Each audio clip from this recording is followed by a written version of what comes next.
Big boss ಕಾರ್ಯಕ್ರಮ ಇನ್ನೇನು ಮುಗಿದು ಹೋಗುವ ಹಂತಕ್ಕೆ ಬಂದಿದ್ದು, ಈ ಮೂಲಕ ಟ್ರೋಫಿ ಗೆಲ್ಲುವುದು ಯಾರು ಅನ್ನೋ ಪ್ರಶ್ನೆ ಮೂಡಿದೆ. ಹೀಗಿದ್ದಾಗ ಮೋಕ್ಷಿತಾ ಪೈ ವಿರುದ್ಧ ಗಂಭೀರ ಆರೋಪವೊಂದು ಕೇಳಿಬಂದಿದ್ದು, ಈ ಹಿಂದೆ ಮೋಕ್ಷಿತಾ ಪೈ ಅವರು ಮಕ್ಕಳ ಕಳ್ಳಿಯಾಗಿದ್ರು ಎಂಬ ಆರೋಪ ಕೇಳಿಬಂದಿದೆ. ಅಂದರೆ ಮಗುವೊಂದನ್ನು ಕಿಡ್ನಾಪ್ ಅರ್ಥಾತ್ ಅಪಹರಣ ಮಾಡಿಸಿದ್ದ ಆರೋಪ ಮೋಕ್ಷಿತಾ ಪೈ ಆಲಿಯಸ್ ಐಶ್ವರ್ಯ ಪೈ ಅವರ ವಿರುದ್ಧ ಕೇಳಿಬಂದಿತ್ತು. ಇದೇ ಕಾರಣಕ್ಕೆ ಮಕ್ಕಳ ಕಳ್ಳಿ ಮೋಕ್ಷಿತಾ ಪೈ ಬಿಗ್ ಬಾಸ್ ಮನೆಯಿಂದ ಹೊರಗೆ ಹೋಗ್ತಾರೆ ಎನ್ನುವ ವಿಷಯ ಕೂಡ ಕೇಳಿ ಬರ್ತಾ ಇದೆ. ಮೋಕ್ಷಿತಾ ಪೈ ಮಕ್ಕಳ ಕಳ್ಳಿ ಎಂಬ ಆರೋಪ ಕೇಳಿ ಬಂದಿರುವುದು ಹೇಗಂದ್ರೆ, ಬಿಕಾಂ ಪದವಿ ಪಡೆದಿರುವ ಮೋಕ್ಷಿತಾ ಪೈ ಈ ಹಿಂದೆ ಐಶ್ವರ್ಯ ಪೈ ಅಂತ ಹೆಸರು ಇಟ್ಟುಕೊಂಡಿದ್ರು.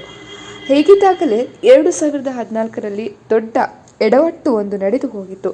ಅದೇನಪ್ಪ ಅಂದರೆ, ಮೋಕ್ಷಿತಾ ಪೈ ಆಲಿಯಸ್ ಐಶ್ವರ್ಯ ಪೈ ತನ್ನ ಗೆಳೆಯನ ಜೊತೆಗೆ ಸೇರಿ 2014ರಲ್ಲಿ ಮಗುವೊಂದನ್ನು ಅಪಹರಣ ಅಥವಾ ಕಿಡ್ನಾಪ್ ಮಾಡಿದ್ದ ಆರೋಪ ಕೇಳಿಬಂದಿತ್ತು. ಅಂದಹಾಗೆ ಮೋಕ್ಷಿತಾ ಪೈ ಆಲಿಯಸ್ ಐಶ್ವರ್ಯ ಪೈ ಬಿಕಾಂ ಪದವಿ ಪಡೆದಿದ್ದ ಹಿನ್ನೆಲೆ ಮಕ್ಕಳಿಗೆ ಟ್ಯೂಷನ್ ಮಾಡ್ತಾ ಇದ್ರಂತೆ. ಆದರೆ ಮೋಕ್ಷಿತಾ ಪೈ 2014ರಲ್ಲಿ ತನ್ನ ಗೆಳೆಯ MBA ಪದವಿ ಪಡೆದಿದ್ದ ಆರೋಪಿಯ ಮಾತು ಕೇಳಿ ಮಗುವನ್ನು ಕಿಡ್ನಾಪ್ ಮಾಡಿದ್ದ ಮತ್ತು ಪೊಲೀಸರ ಕೈಗೆ ಸಿಕ್ಕಿಬಿದ್ದಿದ್ದ ಆರೋಪ ಕೇಳಿಬಂದಿತ್ತು.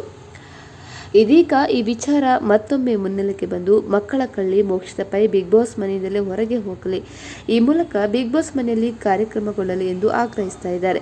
ಸೋಷಿಯಲ್ ಮೀಡಿಯಾ ಮಂದಿ ಹಾಗೂ ಬಿಗ್ ಬಾಸ್ ವೀಕ್ಷಕರು ಮತ್ತೊಂದು ಕಡೆ ಮಕ್ಕಳ ಕಳ್ಳಿ ಮೋಕ್ಷಿತಾ ಪೈ ಅಂತ ಆರೋಪ ಮಾಡ್ತಾ ಟ್ರೋಲ್ ಮಾಡುವವರ ಸಂಖ್ಯೆ ಕೂಡ ಹೆಚ್ಚಾಗ್ತಾ ಇದೆ. ಒಟ್ಟಿನಲ್ಲಿ ಇದೇನೇ ಇರಲಿ, ಮೋಕ್ಷಿತಾ ಪೈ ಆಲಿಯಸ್ ಐಶ್ವರ್ಯ ಪೈ ವಿರುದ್ಧ ಈಗ ಕೇಳಿ ಬಂದಿರುವ ಆರೋಪದ ಬಗ್ಗೆ ಕಠಿಣ ಕ್ರಮ ಆಗಬೇಕು, ಮತ್ತೊಮ್ಮೆ ಈ ವಿಚಾರ ಬಗ್ಗೆ ಸತ್ಯಾಸತ್ಯತೆ ಗೊತ್ತಾಗಬೇಕು ಎಂಬ ಆಗ್ರಹ ಕೂಡ ಕೇಳಿಬಂದಿದೆ. ಯಾಕಂದರೆ ಬಿಗ್ ಬಾಸ್ ಮನೆಯ ಒಳಗಿರುವ ವ್ಯಕ್ತಿ ಬಗ್ಗೆ ಇಂತಹ ಆರೋಪ ಕೇಳಿಬಂದಿರುವುದು ದೊಡ್ಡ ಸಂಚಲನ ಕೂಡ ಸೃಷ್ಟಿ ಮಾಡಿದೆ.